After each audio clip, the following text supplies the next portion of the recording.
I beat the hardest side quest in Final Fantasy XIV by Pint. Final Fantasy XIV has a lot of hard content. Yes. However, there's one place in particular that is often overlooked, featuring an island. I know that intro. That was Freefall. That's part of Final Steps of Faith. That is the transition cutscene between Phase 1 into Phase 2. Island called Eureka, with 4 zones, each with their own unique threats and surprises. And I was hungry for the challenge to see. I hear that Eureka right now is actually fairly, not necessarily controversial, but there's a problem with Eureka because some of the stuff still sells, especially from zones 3 and 4, still sells for a lot. So you'll find people in from zone 3 and 4, and I hear there's like a reinvigoration of people to go into zone 1 and 2 and an influx of new players to go into zones 1 and 2, but there is a definite lack of people going into zones 1 and 2. So it almost feels like 1 and 2 are kind of gatekeeping people from getting to 3 and 4. But Eureka's name has not escaped my notice, and I have been very much putting off Eureka in favor of doing something like O12S, O11S, even potentially going into things like UCOB and UWU pretty soon. See if it really was that bad. And so I entered Eureka. So I went to get my first quest from Cryle. Best girl. One quest, please. Okay. I need a crystal. Okay, where is it? I don't know. What? Yeah. Over there-ish, maybe? Yeah. The first ball-crushing feature of Eureka had appeared sooner than I expected. Cryle will give you a few quests to find items in the world. And unlike literally the rest of the entire fucking game, there are no markers on your map to guide you. Just a vague text description of the general area. Isn't that supposed to mimic? So isn't Eureka invocative of Final Fantasy XI in a lot of aspects, from what I understand? Like we have Ozma, we have Conditional Virtue, which I think is invocative of something else from 11, which with the recent crossover event from 11, I guess that's not conditional in there, but someone else entirely. I know next to nothing about 11. You have to understand. I love learning about 11 because 14 learned a lot from 11, in my opinion. And so this is all very invocative of 11. Eureka also has its own leveling system as well, which I'm sure Pint will get into. And it's very, very interesting if that's the choice to be truly invocative of 11. Because 11, I'm assuming it had some sort of quest markers, maybe, potentially. But it really was an older MMO. 11 was a product of its era. And to make it worse, it had been drilled into my skull and equally smooth brain that if you die in Eureka, you lose levels. Yes, you but do. Honestly, I kind of like that. It gave me a real sense of adventure. A lot of people, I think, like it. The one hang-up people will have, and this is a minority, from what I understand, there are people that will go inside Eureka just to troll. And, you know, at that point, it's differentiating if somebody, like me, if I went in to do, I think it's Ozma, right? One of Ozma's attacks will actually kick people out of the raid. And there's a difference between me maybe not knowing that or not listening to the shot caller versus somebody actually intentionally throwing to troll people and lose levels. The fact that there's not security against it, and even then there really can't be security against a feature like that, because, I mean, how do you prevent that? How do you screen for that? How do you pick and choose who is trolling versus not trolling without introducing a reporting nightmare, right? And I hear it generally, anyone that does actively throw does get actioned pretty quickly, because when you have, you know, an entire party of people reporting one specific person for the same exact thing, as far as I'm aware, the mod team takes that very seriously. And that has been my one sticking point on Eureka, is not that I will get trolled, it's that it can happen. And losing levels loses hours of progress. And danger when I stepped out of those gates into the wilderness. I felt genuine fear when almost immediately I came face to face with a level 9 fucking cat thing. So nice. I figured since Cryle was so intent on really making me work for this one, I'd at least get some levels before I go wandering aimlessly around the island. Huh? Where are those guys going? I got a bit brave and decided to follow the group. Turns out they were all gathering to kill a boss. What is that?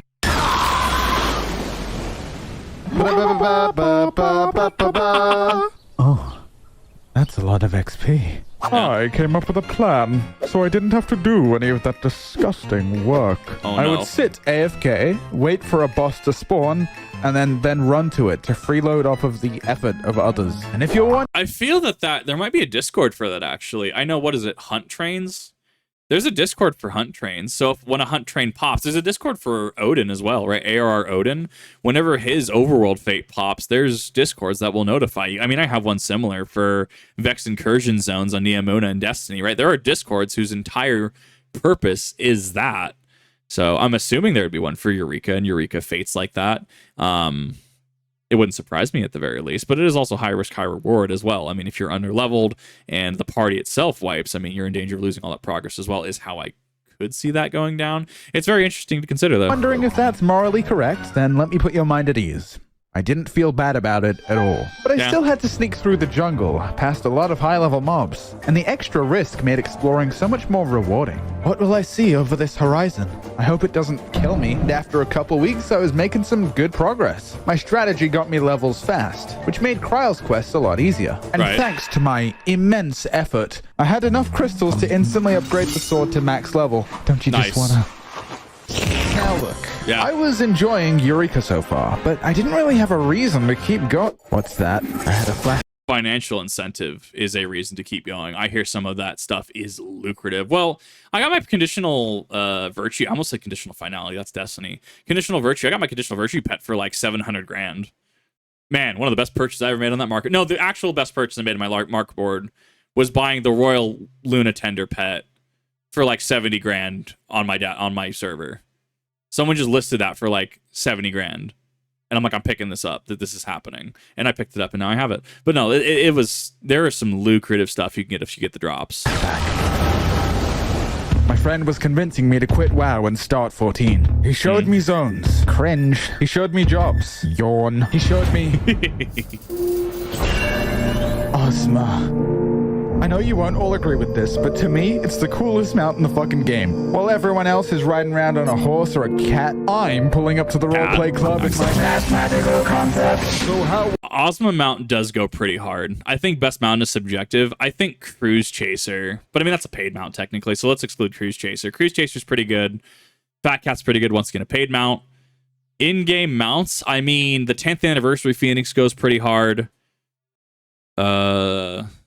Kyrian goes pretty hard.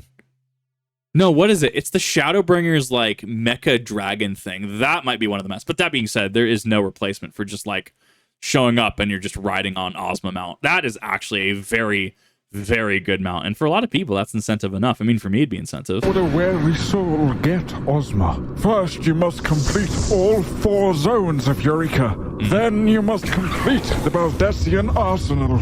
A challenging raid where if you die, you're kicked from the instance. Yeah. So if I wanted Ozma, it was time to enter Zone 2. You're gonna love Zone 2. Oh yeah? What's it like? Oh, it's pretty much just like Zone 1, but harder and less fun, and there's less people there, and it sucks, and I fucking hate you, Pint. Fuck you, Pint. I fucking hate you. Oh, my head. Hey. That sounds, from everything I've heard about Zone 2, that sounds, that tracks. Have you recently experienced blunt force trauma to the head? Yes. Sounds like you could use some protection. Hi, I'm your sleep paralysis demon, and this stream is sponsored by NordVPN. Amazing. NordVPN is sure to keep your internet safe from all kinds of cyber threats. Simply press a button, and your network will be encrypted, safe from scammers, hackers, and the United States government. Using NordVPN's state-of-the-art technology, you can change the location of your IP address. Not only does this give you privacy from prying eyes, it also allows you to digitally hop from country to country, giving you access to exclusive shows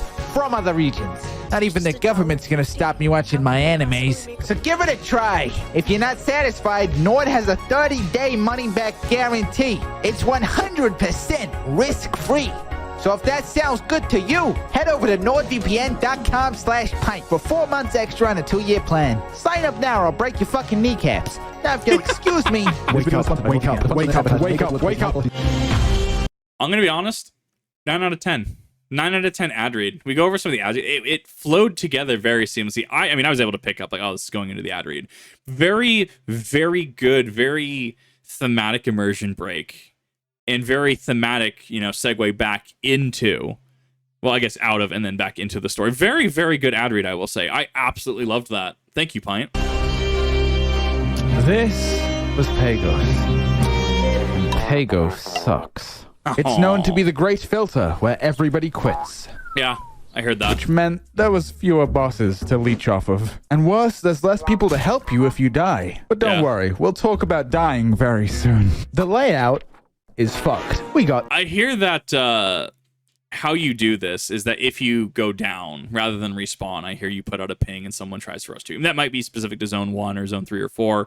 But yes, 2, from everything I've heard, 1 is it's a grind to get to, but 2 is that it is the great filter. It is the not necessarily separates the men from the boys, but this is going to be like ARR Coerthus for new players into 14, right? How Coerthus is that great wall, that great filter. If you can stick through it, you're rewarded with Heaven's Ward. But if you can't stick through it, you kind of just drop the game, right? Or drop the game in an extended hiatus. Similarly, I've heard a lot about Zone 2 and the lack of support in Zone 2. tight corridors, cliffs which make the map confusing, and worst of all, sleeping dragons. Oh no. While most mobs detect you based on sight, these fuckers got ears.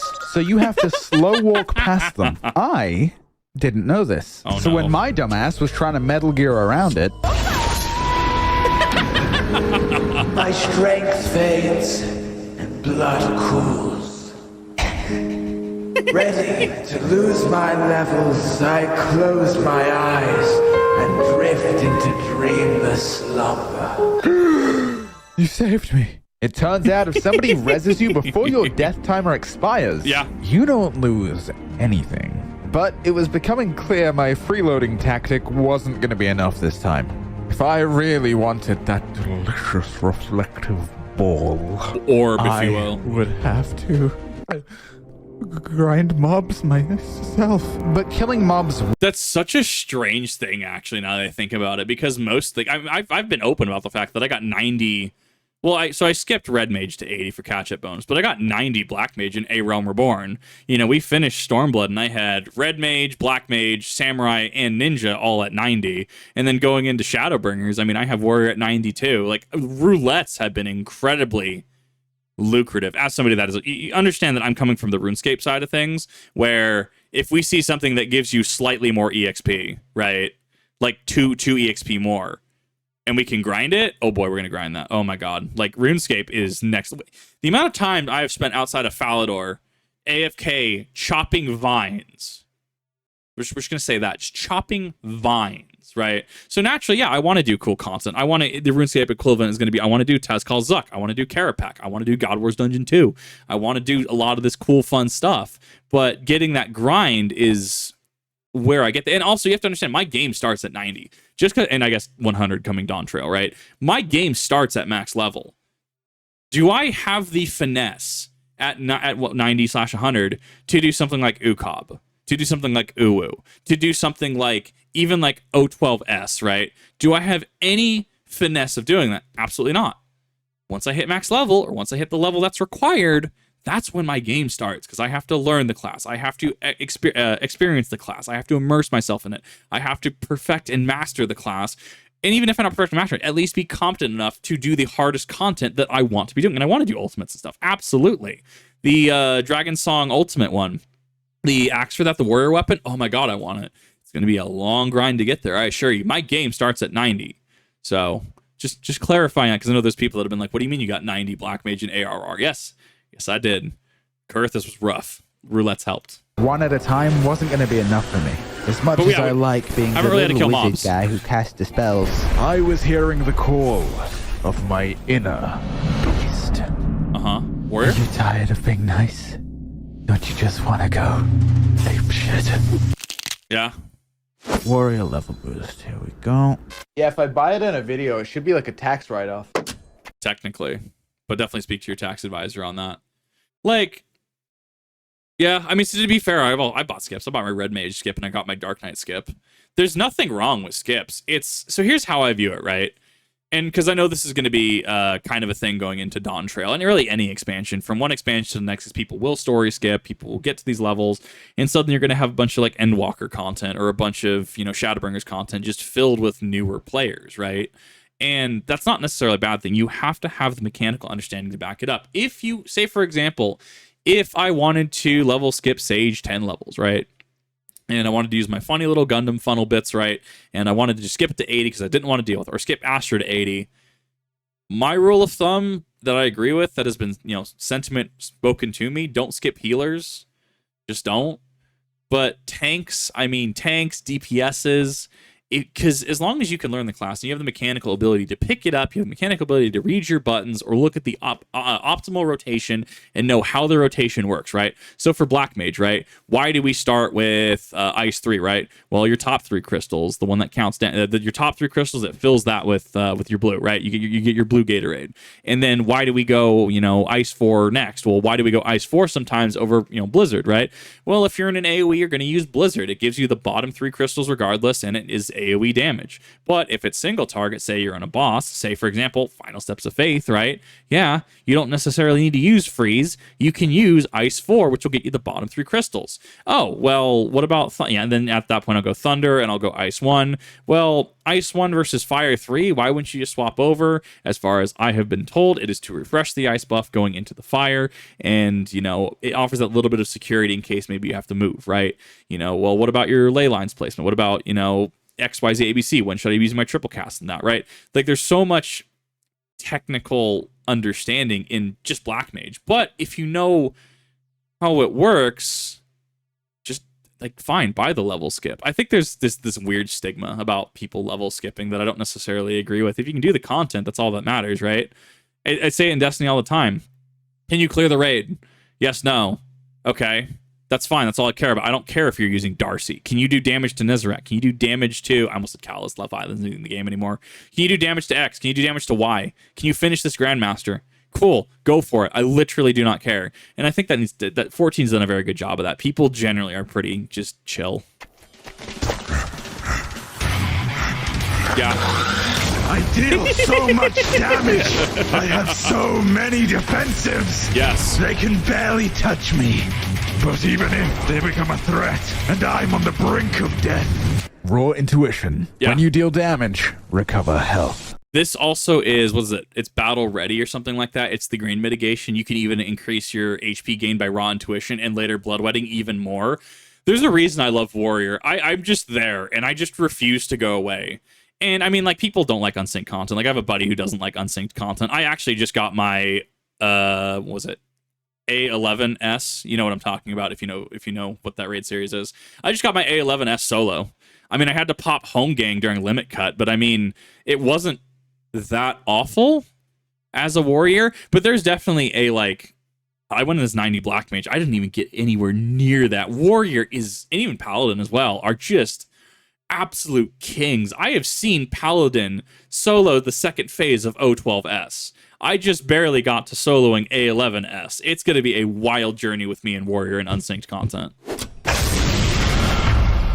As Warrior, Eureka was a breeze. Cleaving down We also haven't discussed Equilibrium, which just gives you free HP. on groups of mobs, fearing nothing.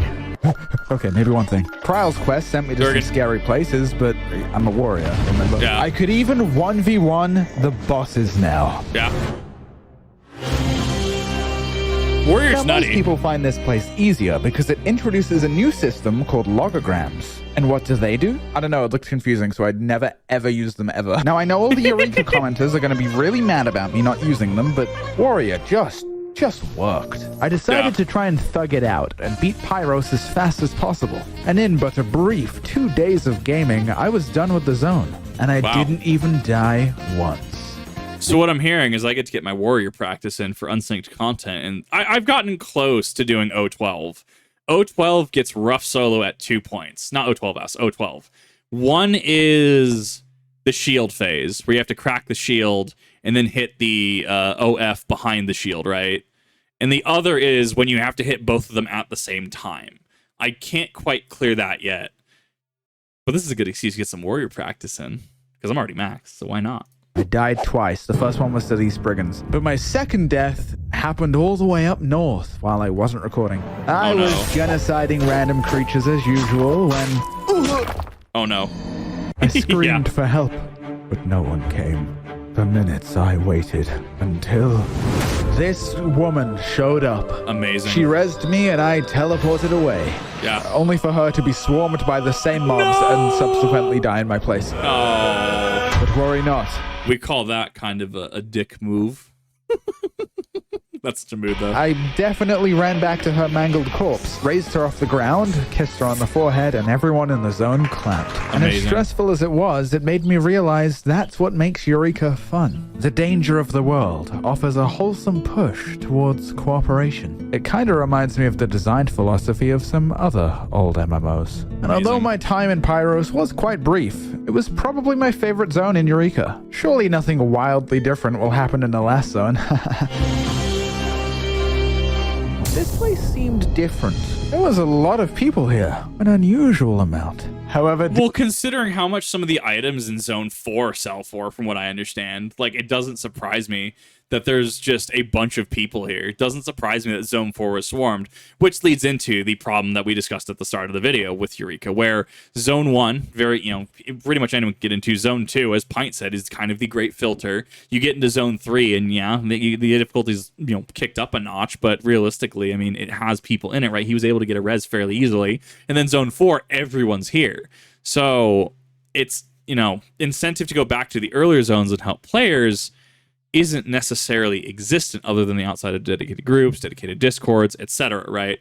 And so thus, Eureka, as I understand it, has kind of gone into a, once again, not kind of controversial aspect of itself, of its existence, but more of a problem, an enigma with its existence, where you have the influx of new players reaching the higher tiers has kind of stagnated, or is pretty stagnant in comparison to the community in the later two, and as you can see right here. Due to my social anxiety and crippling fear of other human beings, I decided to shirk my character growth of last chapter and retreat into my Sigma Ryan Gosling playstyle once more. But shortly after I had started the usual grind, I was approached by a mysterious fellow. A fellow on the Ozma mount.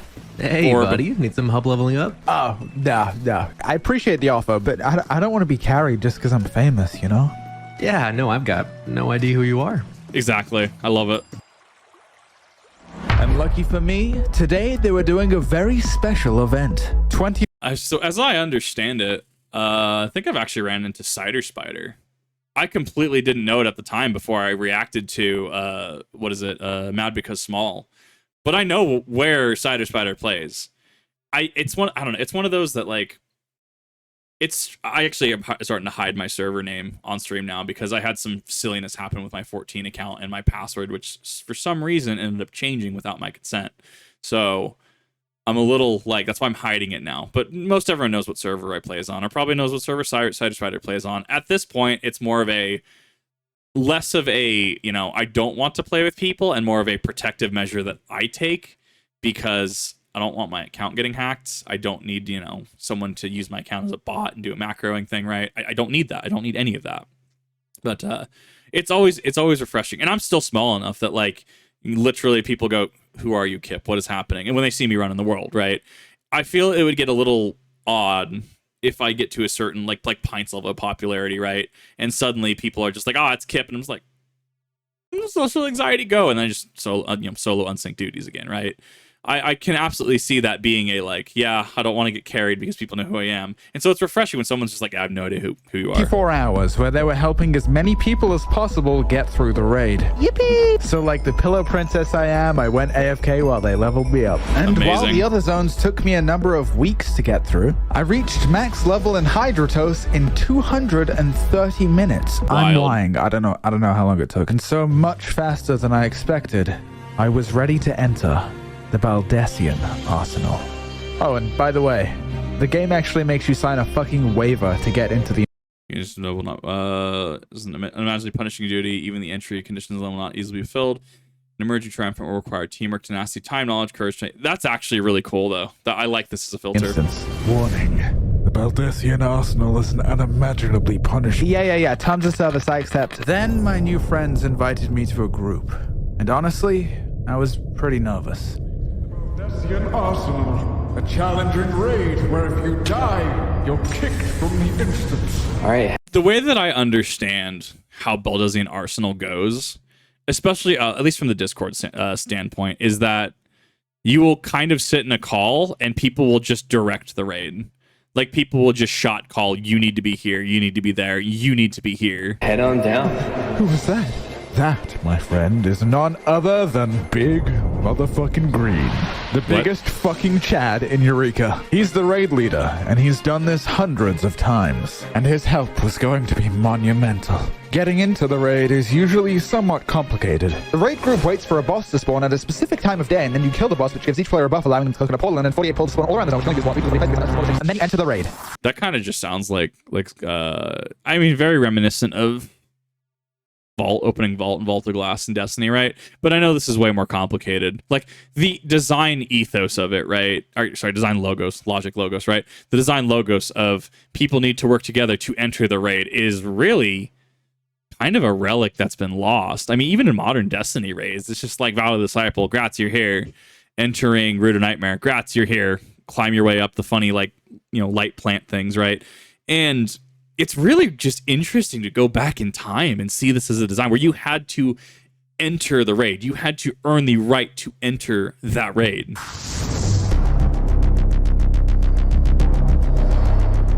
So, it was time to begin.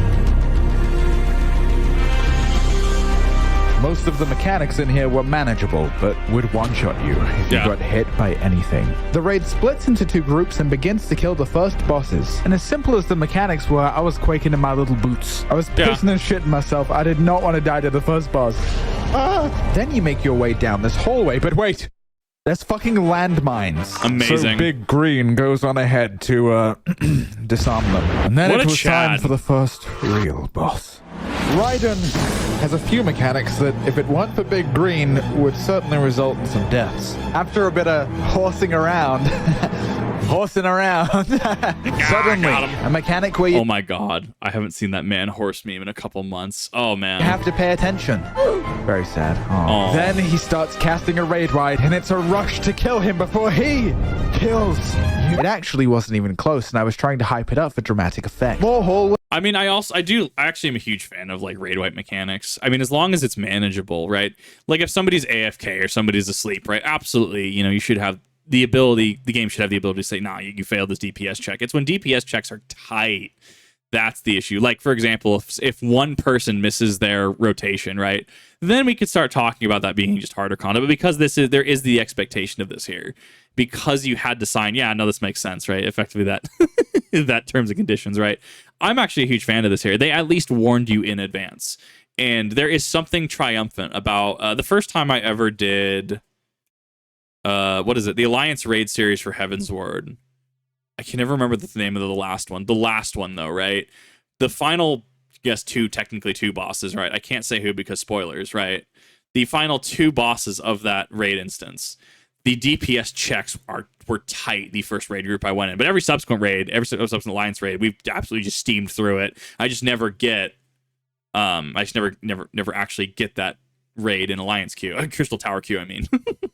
So I'm a fan. Generally, 14 is very forgiving when it comes to damage thresholds, damage gates, wipe mechanics like that. So it's interesting to see, as somebody that, you know, I want to go for the ultimate content. I want to go for synced Savage content come, you know, when I'm late Endwalker, come Dawn Trail, right? And seeing that even Eureka has something like this, it's something that I want to shoot for. I play with players that are better than me. I try to surround myself with people that are better than me and know more than me, so that way it makes me push myself, right? Overnight, I didn't learn how to do planets in Destiny 2 duo by myself, and I've said this a number of times. I didn't, what was it, last time in Vault of Glass, I mean, I'm reading all 3 left oracles, right? I don't do that overnight. I have to push myself, be with people around me that also want to push themselves, and that pushes me to be better. So maybe Eureka will be a good thing going into it, honestly. This video's kind of hyped me up for it. Ways, more trash, and of course, more landmines. Book. And then we arrive at the next boss. Amazing. Oh, this is it. Okay. This is the boss that in Final Fantasy XI took players 18 hours to beat. If you try to pull him normally, he is unkillable, repeatedly healing to full before wiping the raid. What was day one like that, I wonder? The first raid parties to ever go in. I want to know what they were thinking. What was their thought process? But Big Green, love him to death, had his special little ops outside the raid, where yet another boss spawns. When Big Green's little boys have killed the boss, absolute virtue is weakened. Really? This fight was a step up in Of course, Revenge Twofold comes into play. Excellent choice, Pint. Oh my god. difficulty. With almost every mechanic, you had to pay close attention to the boss to determine which color was safe. Yeah. And getting it wrong even once would be lethal. It made me very worried how hard the last boss would be.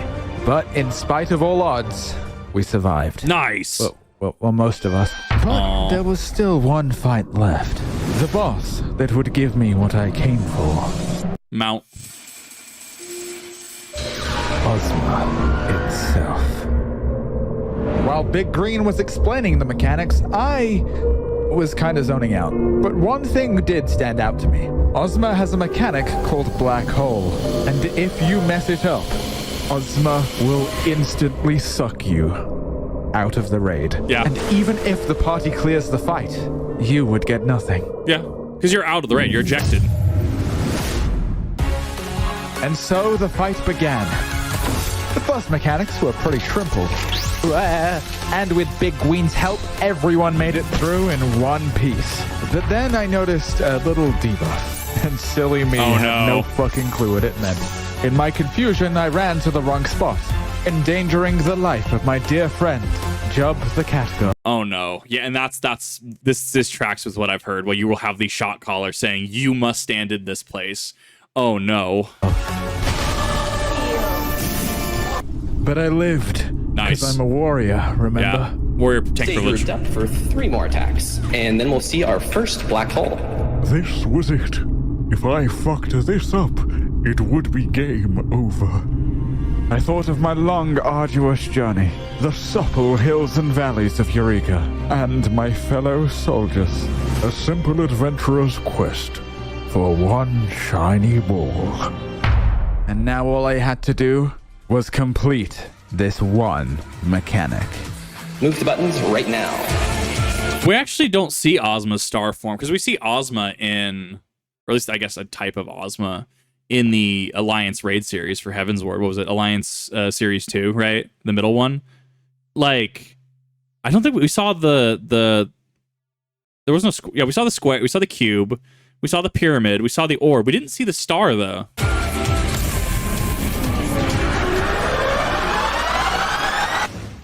Oh no. It's safe to make your way back. Oh, okay. That was pretty easy, actually. Wait, this is it. Big Green just died, but the boss is so low.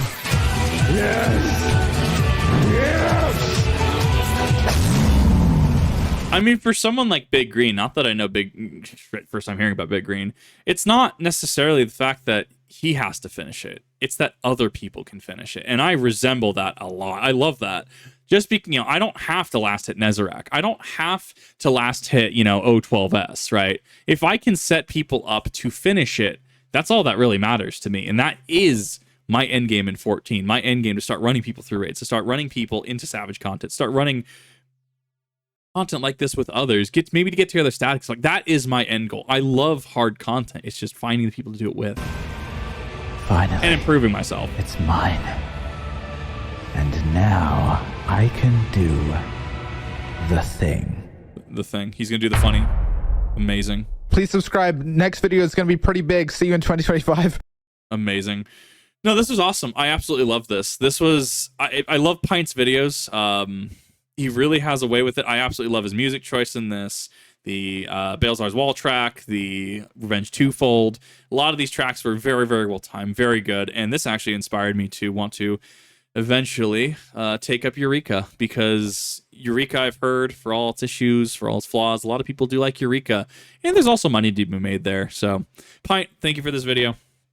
This was amazing. And if you have not checked out Pint and are a fan of 14 content, or maybe if you're not a fan of 14 content, you want to see some more awesome videos, support an awesome creator, definitely go check out Pint. The link to the channel and the original video will be in the description as always. And thank you everyone for coming on. I definitely do appreciate this. Let me know, what are your thoughts on Eureka? What are your thoughts on Zone 1 and 2, 2 being the Great Filter, 3 and 4? Let me know what your experience with Ozma is. Let me know what your experience with, is it Absolute Virtue as the boss? Conditional Virtue is the pet, right? Absolute Virtue. Let me know what your experience with that was. Did you do Eureka day 1? Did you do the raid day 1? Did you... how did you figure out about Absolute Virtue's mechanic? How did you get through Eureka? Let me know all in the comment section, and I will see you all in the next one.